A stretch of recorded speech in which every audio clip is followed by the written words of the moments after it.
Chris Brockman just raised his finger, which means you have something. What's going on over there, Chris? First domino falling, first signing, well, unofficial.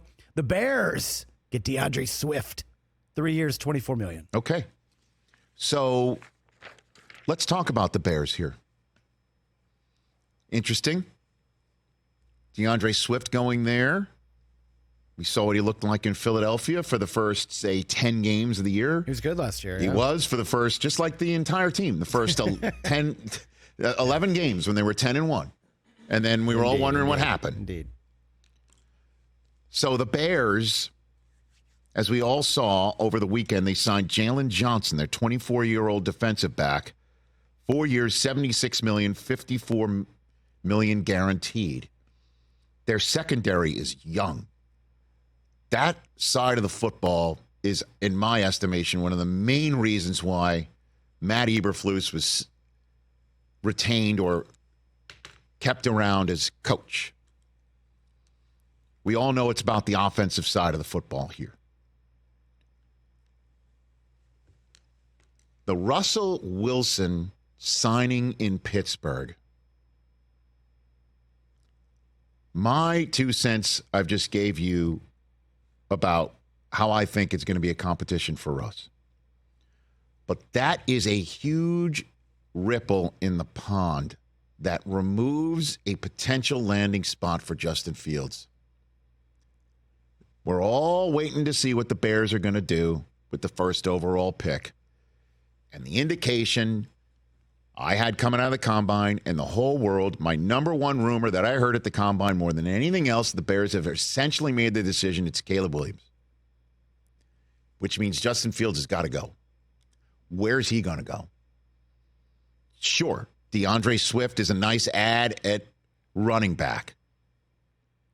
Certainly, you got to beef that part of the game up if you're going to trade away a 1,000-yard rusher who happens to also be your quarterback. Yep. You've got the 1st and 9th overall picks in the draft. Entirely possible you get Caleb Williams and Rome Odunze with those picks, and you go to work with DJ Moore and Cole Kmet, and you start using maybe a little bit of free agency on top of it to beef up that offensive line. And all of a sudden, with that defensive secondary I'm talking about and the way that they finished up defensively from about week 8 on, you've got yourself a really good team. The question is how quickly can the rookie quarterback get up to speed? And on top of it, where does Justin Fields go?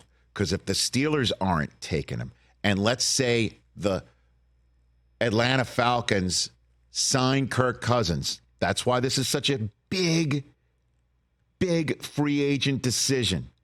Because if Cousins stays in Minnesota, Atlanta's an option to send Justin Fields to. Justin Fields to Denver. Is that possible? Justin Fields to Vegas. Is that possible? The answer to those questions are yes. Justin Fields to Washington. Is that possible? Sure. That would change so much about this draft if that happens. Justin Fields to New England. Is that possible? Sure. Justin Fields to Minnesota. If Kirk Cousins goes to Atlanta, there's a very cold place that have to freeze over considerably for that to happen. The options for Justin Fields don't appear to be hitting you in the face right now, which is another reason why it was smart for Russ to take a seat before the music started. And so Ryan Poles can just hold like Braveheart, hold, and see where the pieces in free agency lands and then roll the dice that nobody that would take him is interested in getting a rookie. There only happens to be 5 rookie quarterbacks who a lot of folks believe have a first-round grade. The Russ signing has made the Justin Fields situation really fascinating, to the point where I'm wondering where he goes right now. And if Mac Jones goes for a sixth, as he did over the weekend at Jacksonville, something we'll discuss in the next 3 hours, what does that make Justin Fields?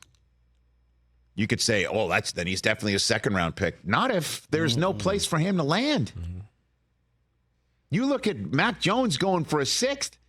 He was taking it, if I'm not mistaken, 4 spots after Justin Fields in that draft. And I understand the results weren't significant, but Mac made a playoff. And Justin hasn't even made a playoff. So it looks like the compensation's going down, and the places with Russ signing in Pittsburgh, that was a big piece that got filled up. Now, they might not have been interested in Justin Fields to begin with, but we're all staring at Kirk Cousins right now and saying, what are you going to do, sir? Because that sets a ton of markets, too. Ton of markets. Catch the Rich Eisen Show every single day on the Roku channel, 12 to 3 Eastern, for free.